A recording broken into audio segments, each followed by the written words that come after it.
Okay बच्चों, आगे हम जो बात करेंगे वो होगा कंडीशनल ट्रिग्नोमेट्रिक आइडेंटिटीज। कंडीशनल कहने का मतलब अभी हम क्या करेंगे सर, एंगल्स पे कुछ कंडीशंस डालेंगे, ठीक है, और उसके करस्पॉन्डिंग हम कुछ आइडेंटिटीज डिराइव करेंगे, Right. और हम बच्चों से ये बोलेंगे कि ये आइडेंटिटीज अगर वो याद रखें तो ऑब्वियसली better है। प्रॉब्लम में उनको ज्यादा हेल्प मिलेगी। सही बात है। जैसे फॉर एग्जाम्पल, अगर a plus B plus C is equal to 180 degree है, ठीक है, तो हमारे पास tan a plus tan b plus tan c is equal to tan a into tan b into tan c हो जाता है। ठीक है, similarly cot a cot b plus cot b cot c plus cot c cot a is equal to 1 हो जाता है। ठीक है। और tan a by 2 tan b by 2 plus tan b by 2 tan c by 2 plus tan c by 2 tan a by 2 is equal to 1 हो जाता है।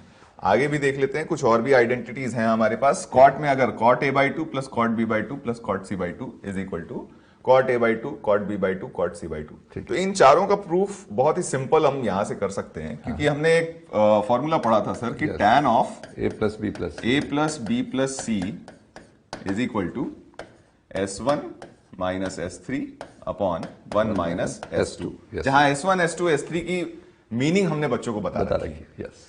अब अगर a plus B plus C 180 degree हो जाए, सही बात है, यानी tan 180 डिग्री की तो वैल्यू जीरो हो जाती है। करेक्ट, जीरो हो जाती है, यानी कहने का मतलब बच्चों यहां से s1 is equal to s3 आ जाएगा। क्या बात है? यानी sum of roots taken one at a time is equal to product of roots हो गया, and this is the result. Yes. In fact अगर यहां 180 डिग्री ही नहीं बल्कि कोई भी मल्टीपल ऑफ पाई होता, correct, a plus B plus C is equal to N pi भी होता, राइट सर, तो भी ये रिजल्ट हमारा ट्रू होता। सही बात है, ये आगे हम नोट में लिखवाएंगे भी। ठीक है। तो यहां पे ये ध्यान रखो, आप कॉट में जब बात आती है तो tan में टर्म्स आपको दिए ही हुए हैं, रेसिप्रोकल ले लें, इसको कॉट में कन्वर्ट कर दो, तो इधर से tan a tan b tan c इधर लाके डिवाइड कर दो आप, Correct. तो आपके पास ये टर्म बन जाएगा। सही बात है, ठीक है। फिर हाफ एंगल की जब बात होती है सर, अगेन हाफ एंगल के केस में ये रिजल्ट हमारा यहां इज इक्वल टू 90 डिग्री हो जाएगा, क्योंकि a plus B plus C is equal to 180 degree है। सही बात है। तो a by 2 plus b by 2 plus c by 2 आपका 90 डिग्री हो गया।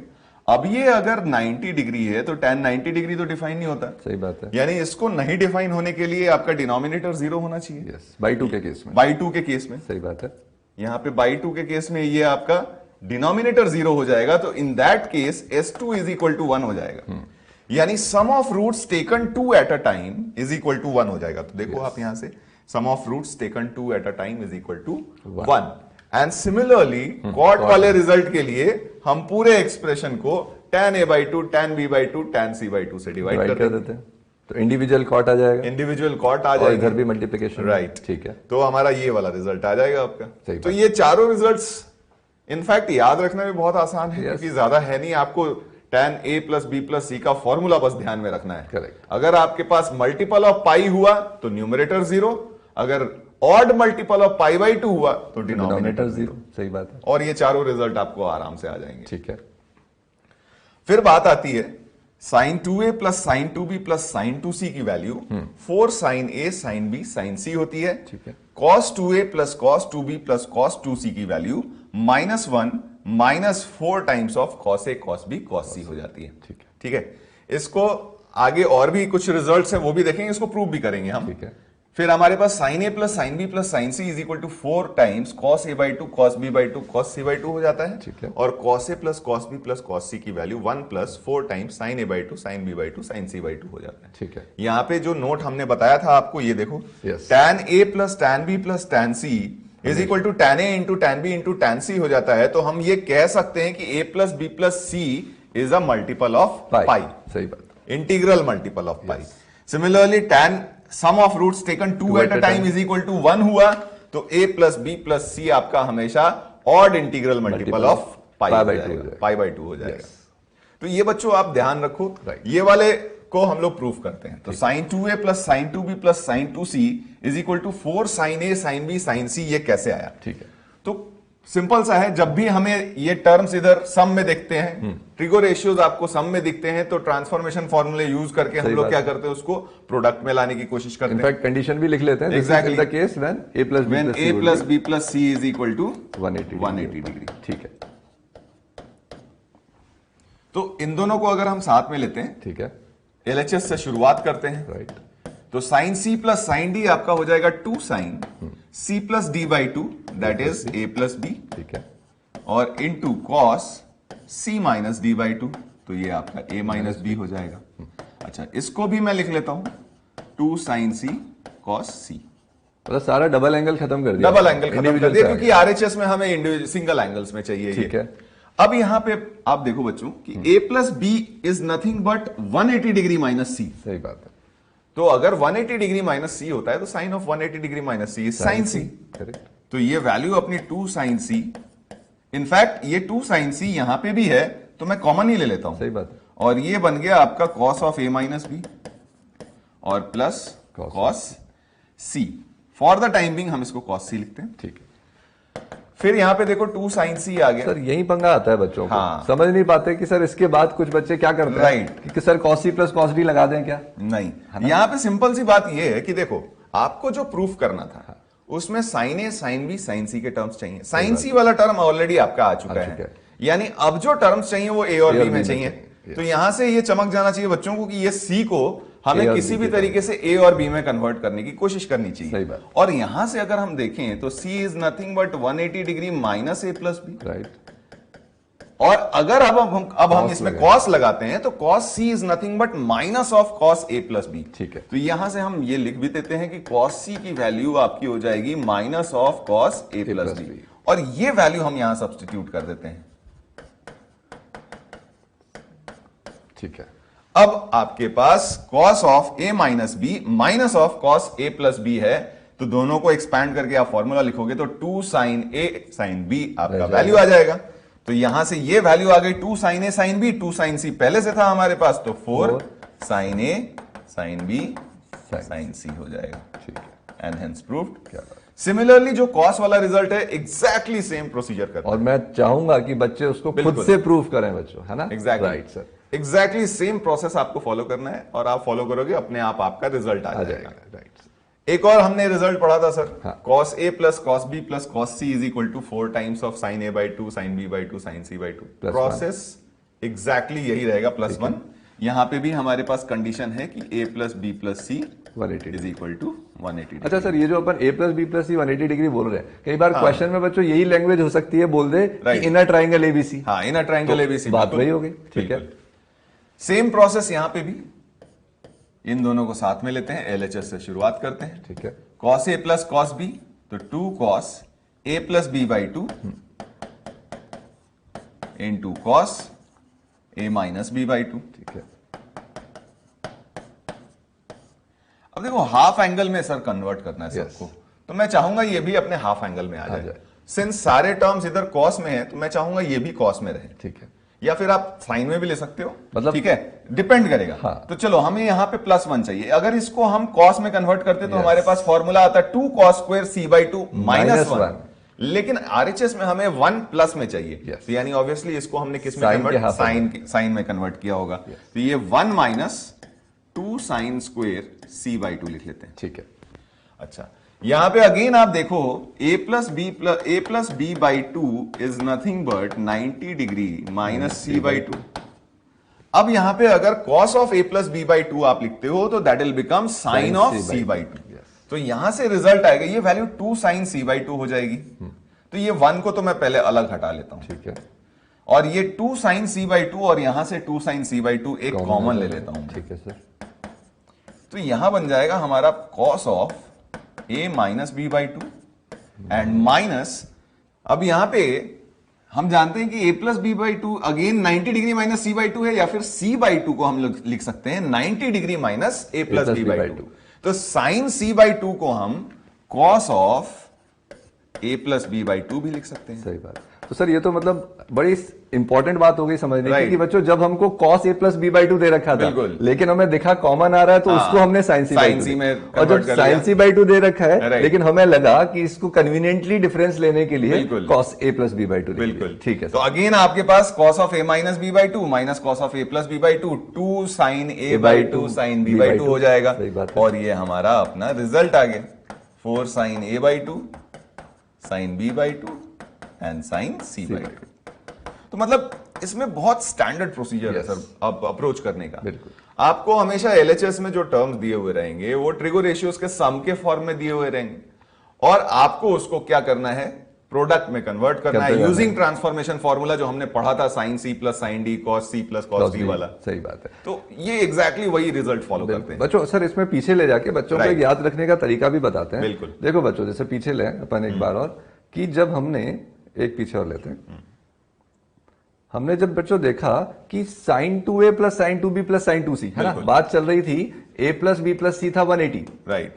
तो आपने इसका जो रिजल्ट निकल के आया, अच्छा प्रूफ हमने समझ लिया है, सिर्फ याद रखने की बात कर रहे हैं, तो आया 4 sin a sin b sin c। और अभी अभी हमने देखा कि अगर यही चीज sin a, इसका जो नेक्स्ट रिजल्ट है, plus sin b plus sin c चाहिए, तो बच्चों रिजल्ट निकल के आया था 4 cos a by 2 cos b by 2 cos c by 2। अब इसको आप, एक तो ये तरीका है कि सीधे सीधे याद रख लो, और दूसरा याद रखने के लिए कोई अप्रोच बन जाए तो वो मेमोरी रिटेंशन इजी रहती है। तो बच्चों a plus b plus c जब 180 था, तो a by 2 plus b by 2 plus c by 2 कितना हो गया 90 डिग्री। और अगर 90 डिग्री हो गया तो हम समझते हैं कि 90 डिग्री में ट्रांसफॉर्म हो जाता है ऑपरेटर, यानी साइन किस में कन्वर्ट हो जाएगा, कॉस में। तो आप इस तरह से भी इस बात को याद रख सकते हैं कि यही प्रोडक्ट जो साइन का था, एंगल हाफ होने के बाद कॉस में बन गया। और ये चीज सर इधर भी है, देखिए cos 2a cos 2b cos 2c, 4 cos a cos b cos c चल रहा है। और जैसे हम आगे बढ़ेंगे नेक्स्ट में, तो ये रहेगा तो कॉस में ही, साइन में ही रहेगा और हाफ एंगल में कन्वर्ट हो जाएगा। तो ये दोनों चीजें इस तरह से याद रख सकते हैं। ठीक है, बहुत अच्छा अप्रोच बताया सर आपने। एक्चुअली यही प्रॉब्लम होती है, फॉर्मूले इतने सारे होते हैं कि बच्चे थोड़े से कंफ्यूज हो जाते हैं कि याद कैसे रखें इतने सारे फॉर्मूले। तो कोई ट्रिक आप अगर इस तरीके से बना लेते हो तो उसको क्या होता है, आपका रिटेंशन ज्यादा बढ़ जाता है मेमोरी का। चलिए सर, अब मतलब मैं सही बताऊं तो ये वो ट्रिक है जब हम लोग अपनी तैयारी करते थे तो हमने खुद ने अपने हिसाब से बना ली थी। Yes sir. ऑलराइट बच्चों, अब इसी कंटिन्यूएशन में आगे बढ़ते हैं और बात करते हैं minimum and maximum and minimum value of trigo expressions. जैसे कई बार आपके सामने एक एक्सप्रेशन आ जाएगा, जस्ट फॉर एग्जांपल, है ना, अगर अपन बोले एफ ऑफ थीटा या वाई बोल रहे हैं 3 cos theta plus 4 sin theta, और बोल दे कि यार इसकी मिनिमम वैल्यू बताइए, इसकी मैक्सिमम वैल्यू बताइए, तो कैसा करना है। सो this is an expression in the form of a cos theta plus b sin theta. अब हम दो बातें करेंगे, एक तो ये कि पहली बात आप डायरेक्टली देखते ही इसकी मिनिमम मैक्सिमम वैल्यू या इसकी रेंज बता सकते हो जब तक थीटा पे कोई पर्टिकुलर कंस्ट्रेंट नहीं दे रखा है, and that will be minus of under root a square plus b square से plus under root a square plus b square. यानी a आपने देखा 3, b देखा आपने 4, यानी कि आप बोल सकते हैं इसको अगर y भी बोल दें अपन, तो y का जो इंटरवल या इस फंक्शन की जो रेंज हो जाएगी, तो under root 3 square plus 4 square is 5, so minus 5 से लेकर 5। ये डायरेक्ट आपने बता दिया। या बोलता फॉर एग्जांपल कि नंबर ऑफ सॉल्यूशन, क्वेश्चन में बोलता of equation 3 cos theta plus 4 sin theta equal to 10, बोल दिया मान लो सवाल। तो अब आपको इसको सॉल्व करने की जरूरत नहीं है, हमको पहले से ही पता है, एग्जैक्टली हो ही नहीं सकता। जैसे एक क्वेश्चन सर ने कराया था, आपको याद हो तो सेक स्क्वायर थीटा वाला क्वेश्चन था, है ना, उसकी रेंज अपन ने देखी थी, उससे पहले भी कर रखे हैं। So we already know that this lies between -5 to 5, so this can never be 10। तो आपको हो गया नंबर ऑफ सॉल्यूशन 0। तो ये तो बात हुई कि याद रखने की। अब बात करते हैं समझने की कि सर आया कैसे, ये भी पता होना चाहिए। तो कोई दिक्कत नहीं है, एक फंक्शन अपन ले लेते हैं again, y a cos theta plus b sin theta, और चेक करते हैं कि इसको अपन किस तरह से इसकी रेंज या maximum minimum value find out कर सकते हैं। तो उसके लिए अपन ने क्या किया बच्चों, ध्यान से देखो कि यहां पर हमने एक फॉर्मूला पढ़ा हुआ है कि अगर cos a cos b plus sin a sin b या sin a cos b plus cos a sin b type की सिचुएशन हो तो बहुत प्यार से क्लब हो के सिंगल फॉर्म में आ जाएगा ये। तो वो क्रिएट करने के लिए हमने क्या किया, इंटेंशनली ये जो a और b है इसके under root a square plus b square से बोथ साइड, या ऐसे बोलते हैं राइट साइड में ही मल्टीप्लाई डिवाइड क्यों किया, अभी समझ में आएगा आपको।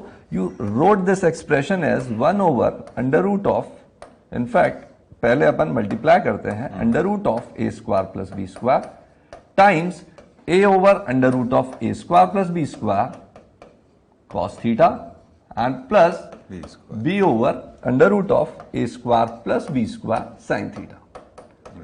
अब समझते हैं ऐसा करने से फायदा क्या हुआ।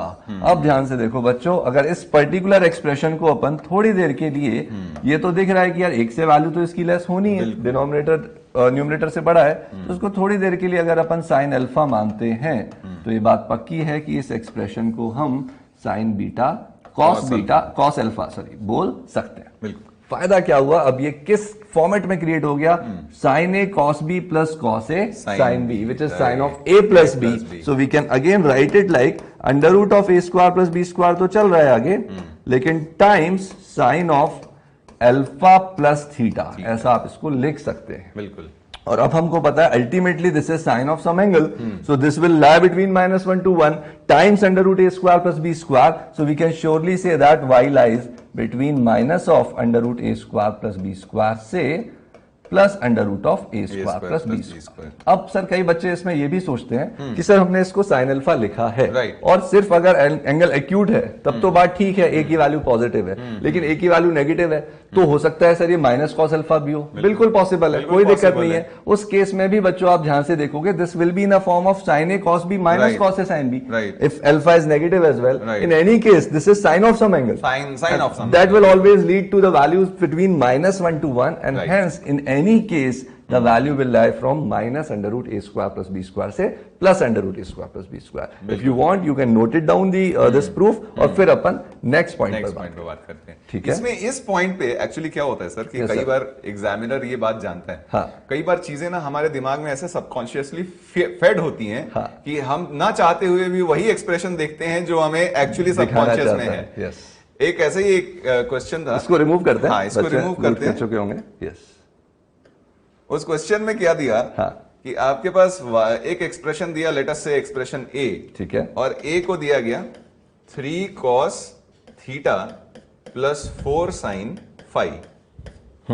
अब इसका रेंज पूछा गया, ठीक है, इसका मैक्सिमम और मिनिमम वैल्यू क्या होगा। अब सबकॉन्शियसली बच्चों के दिमाग में फेड है कि 3 cos theta plus 4 sin theta -5 to 5, ठीक है।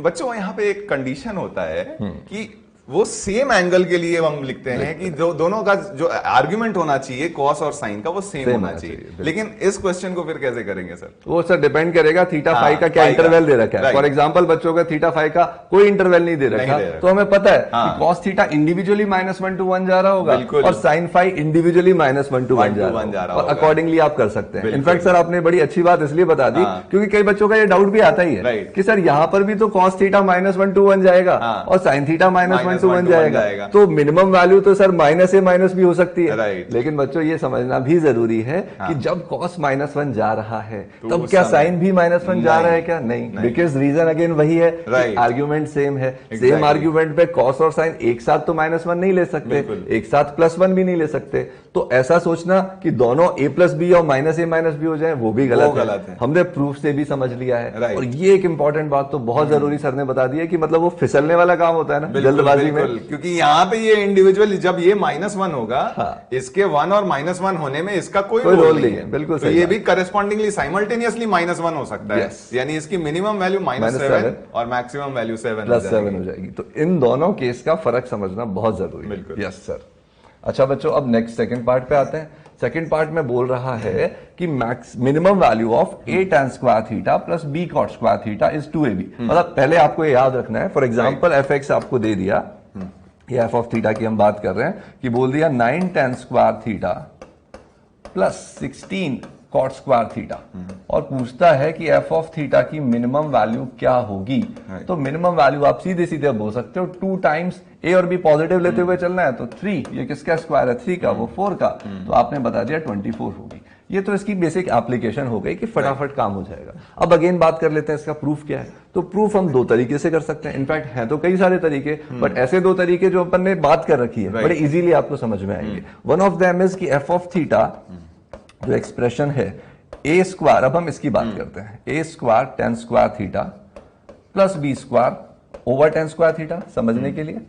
और इन दोनों टर्म्स पे अगर अपन AMGM लगाते, बात करी थी हमने, पॉजिटिव टर्म्स है, हम लगा सकते हैं। Yes, so this plus this by 2 will be greater than equal to under of a square tan square theta times बच्चों b square over tan square theta, और यहां से आपको दिख रहा है बहुत प्यार से 2 क्रॉस मल्टीप्लाई होगा, a b पॉजिटिव है, then this expression that a square tan square theta plus b square cot square theta is always greater than equal to 2ab, so minimum value will be 2ab।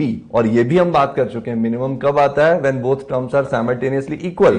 so minimum when a tan theta is equal to b cot theta, or to say b over tan theta in case you need to find the theta angle। ठीक है, one approach। another approach quickly, उससे पहले आप चाहे तो note down कर सकते हैं, I am removing this. So another approach would be, वो बात वही है कि हम इसको परफेक्ट स्क्वायर में क्रिएट कर दें। If we assume this again as F of theta, then carefully देखिए इसी में अगर हम ध्यान से देखें A square tan square theta plus B square over tan square theta, this was the expression. और इसको परफेक्ट स्क्वायर बनाने के लिए हमने 2a tan theta into b over tan theta add किया और सबट्रैक्ट किया, तो भी बात वही पड़ी कि इनडायरेक्टली हमने 2ab ऐड किया और सबट्रैक्ट किया। बट फायदा इतना सा हो गया कि यहां पर a tan theta minus b over tan theta का आपको होल स्क्वायर दिख गया और प्लस 2ab दिख गया आपको। अच्छा, बातें सारी वही हैं, जब हमने लिख दिया है तो जिस लेजिट थीटा के लिए डिफाइन है उसी में बात चल रही है, वो टेंशन नहीं लेनी है सर डिनोमिनेटर जीरो होगा क्या होगा क्या नहीं होगा। ठीक है, तो now this is very clear again, this is greater than equal to 0, so minimum value of f of theta you can again say is what 2ab, and that will be possible when this expression is 0, so a tan theta equal to b over tan theta और b cot theta। yes, आगे बढ़ते हैं sir. Right, अब बच्चों कुछ और बातें, angles of triangle, यानी again indirectly a plus B plus C is 180 degree, और जब ऐसा हो तो एक्सप्रेशंस को कैसे सिंप्लीफाई करना है वो सर ने आपको अभी सिखाया ही था। तो हम सीधे सीधे की एक्सप्रेशंस की वैल्यू पर बात कर रहे हैं। अगर प्रूफ भी करना हो that is the same concept कि साइन सी प्लस साइन डी आप लगाएंगे, एक्सप्रेशन को यूज करें तो काम हो जाएगा। सो द रिजल्ट इज कि sine a plus sine b plus sine c is always less than equal to 3√3/2, cos A plus cos b plus cos C is less than equal to 3/2, and when we are talking about 10 then it is greater than equal to 3√3, and in sum of cot will be greater than equal to √3। अब बात करते हैं sir इसको याद कैसे रखा जाए, सारी वैल्यूज √3 इस टर्म में है, तो बहुत सिंपल फंडा है। हमने एपीजीपी जब एएमजीएम में भी बात करी है, बिकॉज इट इज गिवन कि all triangles all the angles are angles of a triangle, तो याद रखने के लिए हम सबसे पहले क्या करें, एक्यूट एंगल की बात करते हैं। जब भी ट्राइंगल के सारे एंगल इक्वल होंगे तो हम एएमजीएम लगा सकते हैं समझने के लिए इंडिविजुअल टर्म्स पे, और तब सोच सकते हैं कि each and every value equal यानी 60 डिग्री ईच, सो √3/2 तो वैल्यू क्या आ रही है 3√3। ये याद रखने का तरीका है कि किस तरह से 3√3/2 आई है। फाइनली जब आप प्रूव करेंगे तो आप पाएंगे कि ये जो मैक्सिमम वैल्यू आ रही थी वो एक्चुअली इक्विलैटरल ट्रायंगल पर ही आ रही थी, लेकिन आप कभी भूल नहीं जाएं, हमेशा 60 डिग्री रखते ही आपको हमेशा एग्जैक्ट वैल्यू ध्यान रह जाएगी। यानी हम ये कह सकते हैं कि यहाँ पे sine summation of sines and summation of coses, इनका मैक्सिमम वैल्यू इक्विलैटरल के लिए आएगा। Similarly summation of tans and summation of cots, इनकी मिनिमम वैल्यू इक्विलैटरल के लिए। बिल्कुल, क्योंकि सर अपन समझ सकते हैं टैन का क्या सीन है, इनफाइनाइट तक जा सकता है, तो अगर राइट एंगल ट्रायंगल बनने लग जाएगा तो अपन मैक्सिमम वैल्यू की तरफ तो बोल नहीं सकते। तो बच्चों टैन के केस में आप बताओगे मिनिमम, और साइन कॉस के केस में आप बता सकते हो मैक्सिमम। ठीक है, और इक्वालिटी हम बात कर चुके हैं, इक्विलैटरल ट्रायंगल के केस में होल्ड करें। ठीक है, और कुछ बातें करते हैं। फॉर एग्जाम्पल ये लिखा हुआ है अल्फा और बीटा दो एंगल इस तरह से हैं कि सम उनका क्या आ जाए कांस्टेंट। फॉर एग्जाम्पल है ना, एफ ऑफ थीटा की बात करते हैं, जैसे कि, और किस एक्सप्रेशन की बात कर रहा है, कॉस अल्फा कॉस बीटा या cos alpha plus cos beta. तो समझने के लिए हमने एक एंगल लिया कॉस थीटा और दूसरा लिया कॉस ऑफ π/3 माइनस थीटा, और क्वेश्चन में बोलता है कि इस एक्सप्रेशन की मैक्सिमम वैल्यू बताइए। तो सॉल्व करने के अलग अलग तरीके हो सकते हैं। वन ऑफ द अप्रोचेस कि आप इसको पूरा एक्सपैंड कर दो, और फिर हमने a cos theta plus b sin theta वाला एक्सप्रेशन देखा है, वहां से भी आप जा सकते हैं। लेकिन हमने क्या बात करी यहां पर, केयरफुली आपने ऑब्जर्व किया, if this is alpha and this is beta then sum is constant c, और दोनों ही एंगल ये दे रखा है क्वेश्चन में कि थीटा लाइज बिटवीन, इस तरह से एडजस्टमेंट कर रखा है that theta and π/3 minus theta both lie between 0 to π/2। Right, तो ऐसे केस में अगर आपको इसकी मैक्सिमम वैल्यू बतानी है, it's very easy.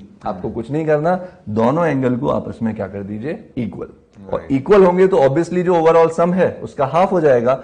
So this F theta will be maximum for what, for theta equal to π/3 minus theta, और टू से फॉर थीटा इक्वल टू π/6। और वही कहानी यहां लिखी गई है कि when both will be equal to c/2 whatever the sum is, तो आपको यहां पर मैक्सिमम वैल्यू मिल जाएगी। यानी f ऑफ थीटा मैक्सिमम आपको चाहिए तो π/6 तो 2 cos ऑफ π/6 यानी क्लियरली √3 इस पर्टिकुलर एक्सप्रेशन की मैक्सिमम वैल्यू आ जाएगी। ठीक है, अब आगे बात करते हैं बच्चों। अच्छा, फंडा वही है किस वजह से आई, तो आप बार बार देखेंगे सिमेट्री का केस आ रहा है। Again sum of angles constant आ रहा है, ठीक है, दोनों ही एंगल एक्यूट है, तो साइन कॉस की वैल्यू भी पॉजिटिव आ रही है। तो दोनों जब एंगल इंडिविजुअली इक्वल आएंगे तो वहां से हम बोल सकते हैं कि वैल्यू मैक्सिमम का केस बनेगा। And not only for the individual sum, for the product of two numbers, चाहे साइन का केस हो और यही कॉस का केस,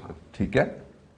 इसी सीरीज में आगे बढ़ते हैं। जब यही बात अब हम सेक टेन कोसेक कॉट की करेंगे, तो याद रखने का तरीका हमेशा समझो, ये ऐसे एक्सप्रेशन है ट्रिगो रेशो जो इन्फिनिटी या माइनस इन्फिनिटी की तरफ जा सकते हैं, है ना। और जब हम एक्यूट एंगल की बात कर रहे हैं, 0 से π/2 में दोनों एंगल्स हैं, तो ये इन्फिनिटी की तरफ तो अप्रोच कर सकते हैं, यानी मैक्सिमम वैल्यू तो डिफाइन रहेगी नहीं। तो उस केस में आप किस बात को बता सकते हो, minimum value. And again minimum value का भी कॉन्सेप्ट वही रहने वाला है, when both alpha and beta are going to be c/2, ठीक है।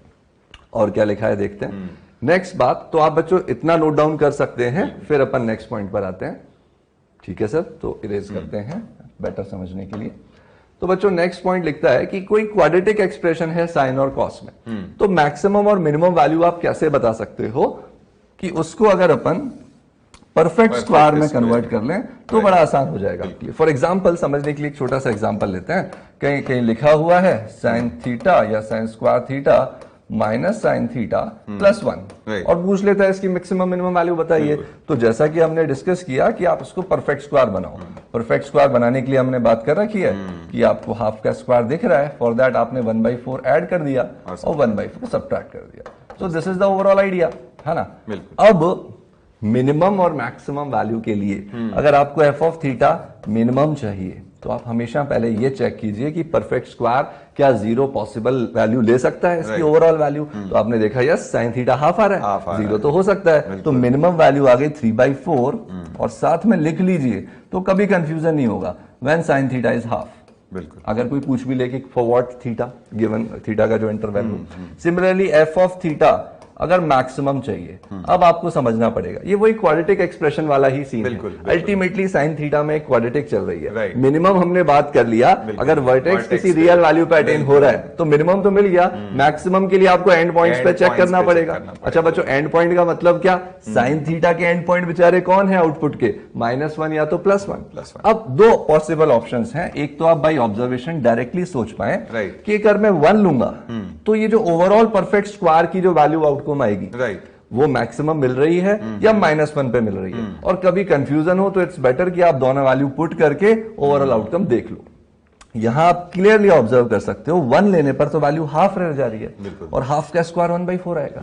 लेकिन जब आप -1 लोगे साइन थीटा की वैल्यू तो -3/2 वैल्यू आएगी, और उसका स्क्वायर जब होगा तो 9/4, that would be a much greater value instead कि हम साइन थीटा को 1 लेते। तो आप डायरेक्टली यहां से बोल सकते हो कि sine theta maximum will be -1 -3/2 whole square plus 3/4, sorry -1/2 of course, that makes it 3/2, so 9/4 plus 3/4, यानी कि 3 वैल्यू आ गई मैक्सिमम, और when sine theta is equal to -1। एक तरीका। दूसरा तरीका यह है कि ये जो एक्सप्रेशन हमारे पास था, अल्टीमेटली तो बच्चों आपको रेंज ही निकालनी थी ना, और आपको मैक्सिमम में कंफ्यूजन है, तो rather than going in perfect square आप सीधे सीधे साइन थीटा का वैल्यू 1 और -1 यहां रखोगे तो भी बड़े इजीली दिखेगा। 1 पे आपको दिख रहा है कैंसिल होकर सिर्फ 1 मिलने वाला है, और -1 पे आपको दिख रहा है 3 मिलने वाला है। Clearly that will be the maximum value, ठीक है। अब एग्जाम्पल की बात करते हैं। बहुत सारी बातें कर ली हैं, अब आप चालू हो जाओ। बिल्कुल 3 स्टेप प्रोसेस, बहुत बच्चों वाला क्वेश्चन है, स्टार्ट करो फिर चेक करना, ठीक है सर। तो बोलता है मैक्सिमम एंड मिनिमम, तो क्लियरली इसको fx बोल दें तो सब कुछ इस पे डिपेंड कर रहा है। cos x बेचारा -1 से 1, तो cos स्क्वायर x 0 से 1 टाइम्स हो रहा है 2 + 5। ये अंडरस्टैंडिंग की बात है बच्चों, है ना। तो 5 प्लस क्लियरली 0 से 2, और 5 ईच एंड एवरी टर्म में ऐड हो जाएगा, तो ये हो जाएगा 5 से लेकर 5 + 2 7, as simple as that. Range आ गई बच्चों आपके पास। नेक्स्ट क्वेश्चन लेते हैं, ये भी आपको खुद से करना है, ठीक है। अगेन सर बहुत प्यारा क्वेश्चन है, छोटा सा। अब इंपॉर्टेंट बात यह है कि इस 3 से आपको कोई फर्क नहीं पड़ना चाहिए। ये 3 तो बेचारा हमेशा चलता रहेगा, हमारा फोकस कहां रहेगा, a cos theta plus b sin theta पे। तो क्लियरली इसकी जो रेंज आने वाली है वो -√16 + 4 20, बोले तो 2√5, तो -√ या -2√5 से 2√5, तो ऐसे में जो ओवरऑल एफ एक्स या वाई की रेंज हो जाएगी दैट विल बी 3 माइनस 2√5 से लेकर 3 plus 2√5, as simple as that. ठीक है, आगे बढ़ते हैं। इधर देखते हैं बच्चों मैक्सिमम एंड मिनिमम वैल्यू। अब यहां थोड़ा सा आपको अगेन कॉशियस रहना है, जो बात सर बोल रहे थे जल्दबाजी में ये नहीं कि सर कॉस थीटा मैक्सिमम होगा तो कॉस 2 थीटा भी मैक्सिमम हो जाएगा, मिनिमम होगा तो मिनिमम हो जाएगा, ऐसा कोई जरूरी नहीं है, बिकॉज एंगल अपने क्लियरली चेंज हो गए, तो केयरफुल रहना पड़ेगा। तो ऐसे में काम करते हैं सर, कॉस में क्वाड्रेटिक बना लेते हैं। अभी समझा बच्चों ने, तो एफ ऑफ थीटा बच्चों कॉस 2 थीटा को बोला हमने 2 कॉस स्क्वायर थीटा -1 और plus cos theta is already there, so this is the overall expression. अगर आपको लगता है कि सर हमें कॉस थीटा का लीडिंग कोएफिशिएंट 1 बना के थोड़ा सा कंफर्टेबल फील होता है तो आप 2 कॉमन ले लो, तो this will be plus cos theta by 2 minus 1/2 यहां लिख रहा हूं समझने के लिए कि because now the next step is going to be कि परफेक्ट स्क्वायर बनाया जाए। तो परफेक्ट स्क्वायर के लिए जैसा हम बार बार डिस्कस कर चुके हैं, what ever is the coefficient उसका फर्दर हाफ यानी कि 1/4 कॉस थीटा प्लस 1/4 का परफेक्ट स्क्वायर बनने जा रहा है, जिसके लिए आपको 1/16 ऐड भी करना होगा और सबट्रैक्ट भी करना होगा। अब इसको अपन इंडिविजुअली आगे लेके चलेंगे परफेक्ट स्क्वायर बना के, तो आपको देखेगा कि 2 times this much expression carefully observed is nothing just cos theta plus 1/4 का होल स्क्वायर। फर्दर इधर हमने देखा तो this is what 8/16, so -9/16 times 2 is -9/8। So this is your expression. अब मैक्सिमम मिनिमम की कहानी बात करनी है, तो it's quite easy to understand कि एफ ऑफ थीटा जब आपको मिनिमम निकालना है तो क्या परफेक्ट स्क्वायर 0 हो सकता है? यस हो सकता है। तो वैल्यू आ गई -9/8 when if you want to write when cos theta will be -1/4। अब बात करते हैं एफ ऑफ थीटा मैक्सिमम की। तो एफ ऑफ थीटा मैक्सिमम के लिए अगेन इट्स बेटर कि हम इस एक्सप्रेशन से आगे बढ़े, बिकॉज अल्टीमेटली आपको जैसा अभी डिस्कस किया था एंड पॉइंट +1 या -1 पे जाना है। तो हमको दिख रहा है कि cos थीटा की वैल्यू जब 1 होगी तो ही मैक्सिमम आउटपुट आ रहा है, तो that will be clearly 2, so f of max will be 2 when cos theta is equal to 1। तो आपको मैक्सिमम वैल्यू और मिनिमम वैल्यू दोनों मिल चुकी हैं, वही हमसे पूछा था। प्रोसेस आपको क्लियर होना चाहिए। चलिए बच्चों अगला क्वेश्चन देखते हैं। Find maximum and minimum values of, ये एक्सप्रेशन दिया हुआ है। ठीक है, अब क्या है कि हमने साइन स्क्वायर और कॉस स्क्वायर में ऐसा कुछ काम किया नहीं है, लेकिन हाँ ये जानते हैं कि कॉस स्क्वायर को हम cos 2x के फॉर्म में कन्वर्ट कर सकते हैं, साइन स्क्वायर को भी cos 2x के फॉर्म में कन्वर्ट कर सकते हैं और इसको sin 2x के फॉर्म में कन्वर्ट कर सकते हैं। तो पहले हम क्या करेंगे, इसको cos 2x और sin 2x के फॉर्म में कन्वर्ट कर देंगे।